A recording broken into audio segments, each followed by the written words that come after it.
இந்த என்டிரோக்ரோமோஃபின் செல்ஸ் வந்து ஹிஸ்டமைனை ரிலீஸ் பண்ணும்.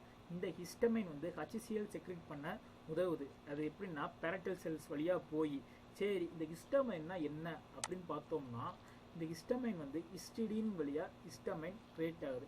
அது வந்து granules of mast sell கிரானுல்ஸ்க்கு store ஆயிடும். இந்த ஹிஸ்டமைன் இதெல்லாம் ஆக்ட் ஆகும்னா H1, H2, H3, H4 ரிசெப்டாரில் act ஆகும். இந்த H4 ரிசெப்டாரில் பார்த்தோம்னா present on endothelial and smooth muscle cells. இந்த H1 ரிசெப்டாரில் எண்டோத்தீலியல் செல்ஸ்லையும் ஸ்மூத் மசில்ஸ்லையும் இருக்கும். அதனால என்ன ஆகும்னா result in dilation, blood vessels dilation நடக்கிறதுனால ஹைப்போடென்ஷன் நடக்கும். இப்போ உதாரணத்துக்கு வந்து ஃபாலின் பிபி, இப்போ ஹிஸ்டமைன் வந்து எதனாலனா பிபியை வந்து பிபியை வந்து குறைக்க வைக்குது. அது எப்படின்னா ஹிஸ்டமைன் வந்து நைட்ரஸ் ஆக்சைடை ரிலீஸ் பண்ணுது. அப்படி நைட்ரிக் ஆக்சைடை ரிலீஸ் பண்ணி அது ஸ்மூத் மசில்ஸில் பட்டு அந்த ஸ்மூத் மசில்ஸ் வந்து வாசோ டைலேஷன் ஆகுது. அதே மாதிரி இந்த ஹிஸ்டமைன் வந்து ஹிஸ்டமைன் 2, அதாவது ஹிஸ்டமைன் வந்து H2 ரிசெப்டாரில் பட்டு அது ஸ்மூத் மசில்ஸ் டைரெக்டாக ஸ்மூத் மசில்ஸில் படுறதுனால இது வந்து பிளட் வெசல்ஸை டைரெக்டாக டைலேட் பண்ணுது. அதே மாதிரி இந்த ஹிஸ்டமைன் வந்து கேப்லரி பெர்மிபிலிட்டி, அதாவது அந்த H1 ரிசெப்டாரில் இந்த ஹிஸ்டமைன் பட்டு கேப்லரி பெர்மிபிலிட்டியை இன்க்ரீஸ் பண்ணும். அதனால் எதிமா வருது. ஹிஸ்டமைன் வந்து இப்போ வந்து இன்ட்ராடெர்மலியாக ஹிஸ்டமைனை நம்ம இன்ஜெக்ட் பண்ணோம்னா ட்ரிபிள் ரெஸ்பான்ஸ் நடக்குது. அதாவது ரெட் ரியாக்ஷன்னா வாசோ டைலேஷன் நடக்கிறதுனால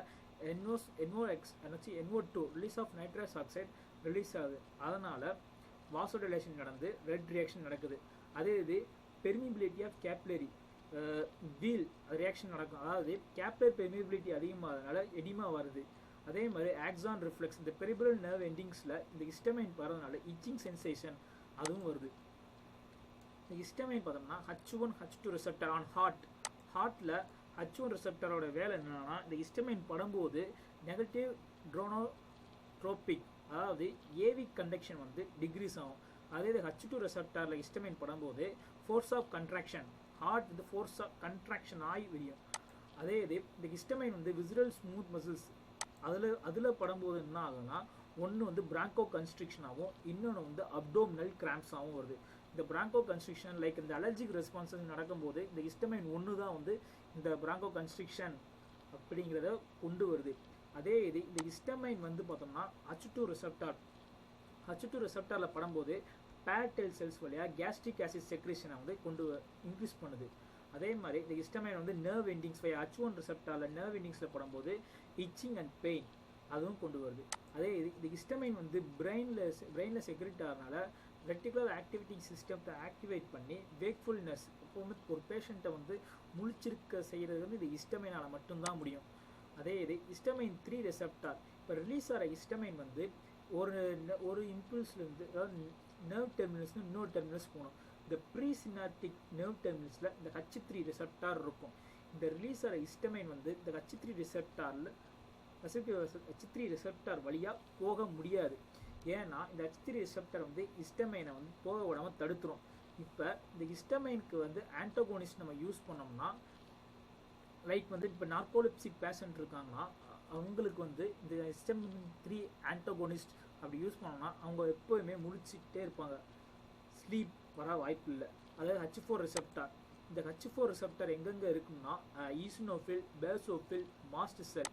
இந்த ஹிஸ்டமைன் வந்து H4 ரிசெப்டாரில் பட்டு ஹீமோடாக்சிஸ், அதாவது move at the eosinophil, basophil, mast cell வந்து move at the side of inflammation நடக்கும். எப்படி இந்த ஹிஸ்டமைன் ரிலீஸ் ஆகும்னா when you causing severe injury, ஒரு நம்ம ஸ்கின்ல வந்து ஒரு இன்ஜுரி நடக்கும்போது இந்த கனெக்டிவ் டிஷ்யூஸில் ஏதாவது டேமேஜ் ஆகும். அந்த கனெக்டிவ் டிஷ்யூஸ் டேமேஜ் ஆகும்போது அது வந்து ஹிஸ்டமைனை ரிலீஸ் பண்ணும். அந்த ஹிஸ்டமைன் தான் H4 ரிசெப்டாரில் பட்டு அந்த H4 ரிசெப்டார் வந்து ஹீமோடாக்சிஸ் மூலமாக இன்ஃப்ளமேஷன் சைட்டுக்கு போகுது. இப்போ H3 ரிசெப்டார் ஆன்டகோனிஸ்ட், இந்த H3 ரிசெப்டார் ஆன்டகோனிஸ்ட்னா என்னன்னா இந்த H2 ரிசெப்டரை வந்து பிளாக் பண்ணுறதோட வேலைகள். அதாவது இந்த H2 ரிசெப்டரை வந்து இது பிளாக் பண்ண ஆரம்பிச்சு காம்படிட்லி பிளாக் ஆரம்பிச்சிடும். அப்படி காம்படிட்லி பிளாக் பண்ணும்போது என்ன ஆகும்னா கேஸ்ட்ரிக் ஆசிட் செக்ரீஷன் வந்து குறைய ஆரம்பிக்கும். அதே மாதிரி இந்த H2 antagonist highly selective H1 ரிசெப்டரை எதுவுமே பண்ணாது. இது எதுக்கு யூஸ் பண்ணுவாங்கன்னா ஜோலிங்கர் எலிசன் சிண்ட்ரோம், அதாவது ஜாலிங்கர் எலிசன் சிண்ட்ரோம்னா என்னன்னா பேங்க்ரியாஸில் கேஸ்ட்ரின் செக்ரிஷனை அதிகமாக இன்க்ரீஸ் பண்ணும். அதாவது பேங்க்ரியாஸில் டியூமர் வரும். Gastrin releasing ஃபேக்டரில் gastrin releasing cells வந்து அதிகமாக எக்ஸ்பேண்ட் டியூமர் மாதிரி அதிகமாக ரொம்ப நிறையா வர ஆரம்பிச்சிடும், நிறையா செக்ரெட் பண்ண ஆரம்பிச்சிடும். அதனால கேஸ்ட்ரின் அதிகமாக ரிலீஸ் ஆகும். அந்த கேஸ்ட்ரின் அதிகமாக ரிலீஸ் ஆகும்போது அல்சர் வரும். அதே மாதிரி கேஸ்ட்ரைட்டிஸ் பண்ணும்போது பெப்டிக் அல்சர்னா சாப்பிடாமல் இருக்கும்போது வருது. அப்புறம் கேஸ்ட்ரோ ஈசோஃபேஜியல் ரிஃப்ளெக்ஸ் டிசீஸ் அப்படின்னா கார். இது என்னன்னா அதாவது வந்து ஈசோஃபேகஸ்க்கும் ஸ்டொமக்குக்கும் நடுவில் இருக்கிற அந்த ரிஃப்ளெக்ஸ் மெக்கானிசம் வந்து, அதாவது ஃபுட்டை வந்து ஈசோஃபேகஸ்க்கு போக விடாமல் தடுக்கிறதுக்காக ஒரு ரிஃப்ளெக்ஸ் இருக்கும். அந்த ரிஃப்ளெக்ஸ் ஃபெயிலியர் ஆயிருச்சுன்னா அல்சர் வந்து வரும். அதனால் அந்த அல்சருக்கு வந்து இந்த ஹிஸ்டமின் 2 ரிசெப்டர் ஆன்டோகோனிஸ்ட் கொடுத்தோம்னா அது சரியாயிடும். இன்னொன்று ஸ்ட்ரெஸ் அல்சர்னால இது அட்வர்ஸ் எஃபெக்ட் பார்த்தோம்னா ஹெட் ஏக், ரேஷஸ், அப்புறம் டிசீனஸ், தலைவலி, அப்புறம் கொஞ்சம் ஸ்கின் எரிச்சல், அப்புறம் வந்து டிசீனஸ், அப்புறம் வந்து பவுல் அப்செட் அப்படின்னு சொல்லுவாங்க. இதோட கிளாசிஃபிகேஷனை பார்த்தோம்னா சிமிட்டிடின், ரானிட்டிடின், ஃபார்மிட்டிடின், ராக்சாட்டிடின், லாக்சாட்டிடின். அதாவது இது நிமோனிக்ஸ்னா சிம் ரன் ஃபேமஸ் ரோல் அப்படிங்க வச்சுங்க. சிம்னா சிமிட்டிடின், ரானிட்டிடின், ஃபேமோனா ஃபேமோட்டிடின், ரோனா ராக்சாட்டிடின், எல்னா லாக்சாட்டிடின். இந்த மூணுக்கும் டிஃப்ரென்சியேஷன் பார்த்தோம்னா இது மூணில் சிமிட்டிடின், ரானிட்டிடின், ஃபார்மிட்டிடின், ராக்சாட்டிடின் இது மூணுமே காம்படிட்டிவ். அதே இந்த லாக்சாட்டிடின் மட்டும் நான் காம்படிட்டிவ் ட்ரக். சிமிட்டிடின் ஃபஸ்ட்டு இன்ட்ரடியூஸ் இது வந்து ஃபஸ்ட்டு கண்டுபிடிச்ச ட்ரக் வந்து சிமிட்டிடின். இது எப்போவுமே ஃபஸ்ட்டு இன்ட்ரடியூஸ் பண்ணுவாங்க. அதுக்கப்புறம் ரானிட்டிடின். இந்த ரானிட்டிடின் வந்து 5 times மோர் பொட்டன்ட் தென் சிமிட்டிடின்.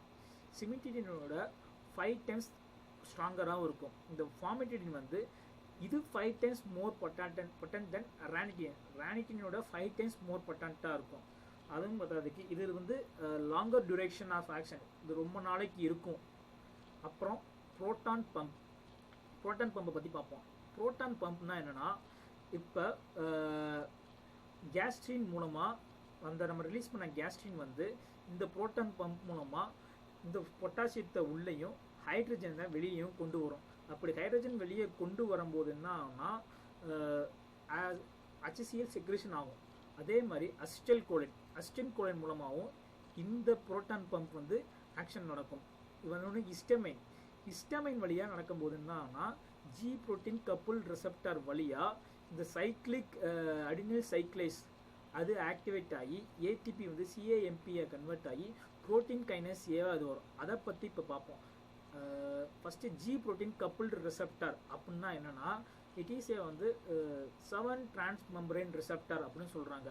உதாரணத்துக்கு வந்து பார்த்தோம்னா இந்த அல்ஃபா பீட்டா இந்த அல்ஃபா காமா பீட்டா அப்படின்னு இருக்கும். இந்த 3 ரிசெப்டாரும் இருக்கும். இது பேர் ஜி புரோட்டீன். இது வந்து ஜி புரோட்டீன்ஸ். இது ஜி புரோட்டீன் கப்புள்டு ரிசெப்டார். இந்த அல்ஃபாவில் வந்து ஜிடிபி எப்போயுமே பைண்டாக இருக்கும். எப்போ இந்த வந்து ஹிஸ்டமின்லேருந்து ஹிஸ்டமின் வந்து இந்த ரிசெப்டரில் உட்காருதோ அப்போ வந்து இந்த ஜிடிபி என்ன ஆகும்னா அல்ஃபா ஜிடிபியாக கன்வெர்ட் ஆகி அடினைல் சைக்ளிஸில் போய் ஒட்டிக்கும். அப்படி ஒட்டும் போது என்ன ஆகும்னா ஏடிபி வந்து சைக்ளிக் ஏஎம்பியாக மாற்றும். இது வந்து சைக்ளிக் ஏஎம்பி என்ன பண்ணணும்னா புரோட்டீன் கைனேஸ் அப்படிங்கிற ரிசெப்டரில் உட்காந்து இது என்ன பண்ணோம்னா புரோட்டான் பம்ப் ஆக்ஷனை வந்து தூண்டும். இப்போ வந்து புரோட்டான் பம்ப் இன்ஹிபிட்டர் அப்படின்னு பார்த்தோம்னா ஓமிப்ரசல். அதோட கிளாசிஃபிகேஷன் அப்படின்னு பார்த்தோம்னா பேண்டா ரே லியோ அப்படின்னு சொல்கிறாங்க. சரி, பேண்டா ரேலியோ, ஓனா ஓமிப்ரசோல், ஆர்னா ரானா ராபிப்ராசோல், பேனா பேண்டோப்ராசோல், ஈனா எஸ்மோப்ராசோல், எல்னா லான்சோப்ராசோல். இதுக்கு பேண்டாராலியோ கிளாசிஃபிகேஷன். இது நிமோனிக்ஸ். ஓகே, ஓமிப்ரசோல் வந்து இது ஒரு ப்ரோட்ரக். இந்த ப்ரோட்ரக்னா என்னன்னா, இது வந்து எப்போ ஆக்டிவேட் ஆகும்னா இன்டெஸ்டைனில் ஆக்டிவேட் ஆகும். அது எப்போனா லெஸ் தென் 5H அசிடிட்டி வந்து 5க்கு குறைவாக இருக்கும்போது இது ஆக்டிவேட் ஆகும். இதுவும் பத்தாவதுக்கு வந்து இது வந்து இர்ரிவர்சிபிள். அது இர்ரிவர்சிபிள்னா 24 மணி நேரத்துக்கு வந்து இது வந்து கேஸ்ட்ரிக் ஆசிட்டை ரிலீஸ் பண்ணாமல் தடுக்கும். அதுவும் இர்ரிவர்சிபிளாக. ஓமிப்ரசோல் அப்சர்வ் இன் ஸ்மால் இன்டெஸ்டைன். இதோட மெக்கானிசம் ஆஃப் ஆக்ஷன் பார்த்தோம்னா இந்த ஓமிப்ரசோல் வந்து ஸ்மால் இன்டெஸ்டைனில் அப்சர்வ் ஆகும். அப்புறம் வந்து இது வந்து இந்த ஓமிப்ரசோல் வந்து கன்வெர்டட் இன்டு சல்ஃபோமைடு குரூப்பாக கன்வெர்ட் பண்ணி இந்த சல்ஃபோமைடு குரூப் என்ன பண்ணுன்னா எஸ்ஹெச் குரூப்பில் உட்காந்துரும். இந்த எஸ்ஹெச் குரூப்பில் உட்காந்து எஸ்எஸ் குரூப்போட புரோட்டீன், ஹைட்ரஜன், பொட்டாசியம் அப்புறம் ஏடிபிஎஸில் இன்ஹிபிட் பண்ணுறதுனால கரெக்டாக கேஸ்ட்ரிக் ஆசிட் செக்ரெட் ஆகாது. இதுவும் பார்த்தாது. Prostaglandin E2. இந்த ப்ரோஸ்டாக்லாண்டின் E2 என்ன பண்ணுன்னா இன்ஆக்டிவேட் அடினல் சைக்ளேஸை இன்ஆக்டிவேட் பண்ணும். அது எப்படின்னா ஜி புரோட்டீன் கப்புள் ரிசெப்டார், இந்த ஜி புரோட்டீன் ஹிஸ்டமைன் வந்து இதில் பட்டு ஜி புரோட்டீன் கப்புள் ரிசெப்டார் மூலமாக அடினல் சைக்ளேஸை ஆக்டிவேட் பண்ணி இந்த புரோட்டீன் கைனஸில் உட்காந்துரும். அப்போ வந்து இந்த அடினல் சைக்ளேஸை வந்து இன்ஹிபிட் பண்ணிட்டோம்னா இந்த ரிசெப்டர் நடக்காத புரோட்டான் பம்ப் நடக்காது. அப்புறம் வந்து இதோட யூசஸ், இது மோர் பொட்டன்ட் தென் H2 பிளாக்கர்ஸ். இந்த H2 பிளாக்கர்ஸோட மோர் பொட்டன்ட் சொல்கிறாங்க. அதை ஏன் சொல்கிறாங்கன்னா H2 பிளாக்கர்ஸ் வந்து H2 ரிசெப்டரை மட்டும்தான் பிளாக் பண்ணும். பார்த்தா அதுக்கு வந்து இந்த கேஸ்ட்ரின் மூலமாகவும் இந்த அஸ்டைல் கோலன் மூலமாகவும் பேரடைல் செல்லை ஸ்டிமுலேட் பண்ணி HCl செக்ரெட் பண்ண வைக்கும். அப்புறம் use in Zollinger Ellison syndrome. Zollinger Ellison syndrome அப்படின்னா பேங்க்ரியாஸில் கேஸ்ட்ரின் ரிலீசிங் செல்ஸில் வந்து டியூமர் ஏற்படும். அப்படி டியூமர் ஏற்படுறதுனால கேஸ்ட்ரின் அதிகமாக செக்ரெட் ஆகும். அப்படி கேஸ்ட்ரின் அதிகமாக செக்ரெட் ஆனால் அந்த கேஸ்ட்ரின் வந்து பேரடைல் செல்லில் பட்டு HCl அதிகமாக செக்ரெட் பண்ண வைக்கும். அதே மாதிரி more potent in healing than H2 blockers. டைரெக்டாக புரோட்டான் பம்பை இன்ஹிபிட் பண்ணுறதுனால H2 பிளாக்கர்ஸோட இது மோர் பொட்டன்ட் சொல்கிறாங்க. It is used in stress ulcer. Stress அல்சருக்கு இது யூஸ் பண்ணலாம். அதே பார்த்ததுக்கு it's also used with the NSAID. Prostaglandin வந்து அடினல் சைக்ளஸை இன்ஹிபிட் பண்ணணும். அதுவும் பார்த்ததுக்கு வந்து இப்போ ப்ரோஸ்டாக்லாண்டின் NSAID யூஸ் பண்ணோம்னா ப்ரோஸ்டாக்லாண்டின் வந்து அடினல் சைக்ளஸை இன்ஹிபிட் பண்ணாது. அதனால் அல்சர் வந்து அதிகமாக அல்சர் வரதுக்கு காரணமாயிடும். ஏன்னா கேஸ்ட்ரின் அதிகமாக ரிலீஸ் ஆகும். பத்தாவதுக்கு வந்து இந்த மியூக்கஸ் லேயர் ஃபார்ம் பண்ணுறதுக்கும் இந்த ப்ரோஸ்டாக்லாண்டின் செல்ஸ் தான். ஸோ NSAIDயை வந்து கொடுத்தோம்னா இந்த இது வந்து அல்சர் வர வாய்ப்பு இருக்குது. இந்த புரோட்டான் பம்ப் இன்ஹிபிட்டர் கொடுத்தோம்னா அந்த NSAIDயில் வர அல்சர் வராது. ஏன்னா இந்த புரோட்டான் பம்ப் இன்ஹிபிட்டர் என்ன பண்ணுன்னா டைரெக்டாக புரோட்டான் பம்பை வந்து இன்ஹிபிட் பண்ண ஆரம்பிச்சிடும். ஸோ NSAID கொடுத்தாலும் COX-2 இன்ஹிபிட்டர் பண்ணாலும் இதுலேருந்து ரிலீஸ் ஆகிற ஹிஸ்டமைன் வந்து HCl செக்ரெட் பண்ணுறதை தடுக்கும்.